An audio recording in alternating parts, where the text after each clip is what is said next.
দিনের প্রথমার্ধে রাজধানী ঢাকা এবং আশেপাশের এলাকায় দিনের তাপমাত্রা সামান্য বাড়তে পারে। একই সঙ্গে মেঘলা আকাশ ও বাতাসে আর্দ্রতার পরিমাণ বেশি থাকায় আবহাওয়ায় ভ্যাপসা গরম অনুভূত হবে বলে জানিয়েছে আবহাওয়া অধিদপ্তর।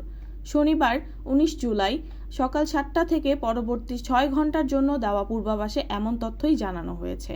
এতে বলা হয়েছে, আজ আকাশ আংশিক মেঘলা থেকে অস্থায়ীভাবে মেঘলা থাকতে পারে, কোথাও কোথাও হালকা বৃষ্টিও হতে পারে।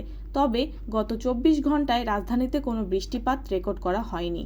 ফলে আর্দ্রতার মাত্রা বেড়ে যাওয়ায় গরমের অনুভূতি আরও বাড়বে। পূর্বাভাসে আরও জানানো হয়েছে, আজ সকাল ৬টায় ঢাকার তাপমাত্রা রেকর্ড করা হয়েছে ২৮.১ ডিগ্রি সেলসিয়াস।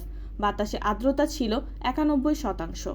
আজকের সর্বনিম্ন তাপমাত্রা ২৮ ডিগ্রি এবং গতকালের সর্বোচ্চ তাপমাত্রা ছিল ৩২ ডিগ্রি সেলসিয়াস। আবহাওয়া অফিস জানিয়েছে, দিনের তাপমাত্রা আরও সামান্য বৃদ্ধি পেতে পারে।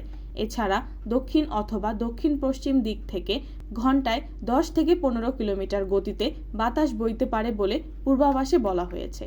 ফলে ঢাকায় সারাদিনই গরম ও অস্বস্তিকর আবহাওয়া বিরাজ করতে পারে।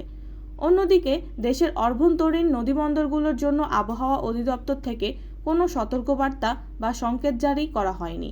সকালে দেওয়া পূর্বাভাসে বলা হয়েছে, এসব এলাকায় আপাতত কোনো ঝুঁকি নেই। এছাড়া গতকাল রাতে দেওয়া সারা দেশের আবহাওয়ার পূর্বাভাসে জানানো হয়েছে, আজ সন্ধ্যা ৬টার মধ্যে চট্টগ্রাম ও সিলেট বিভাগের অনেক জায়গায় এবং রংপুর, রাজশাহী, ঢাকা, ময়মনসিংহ, খুলনা ও বরিশাল বিভাগের কিছু কিছু জায়গায় অস্থায়ীভাবে দমকা হাওয়াসহ হালকা থেকে মাঝারি ধরনের বৃষ্টি বা বজ্রসহ বৃষ্টি হতে পারে।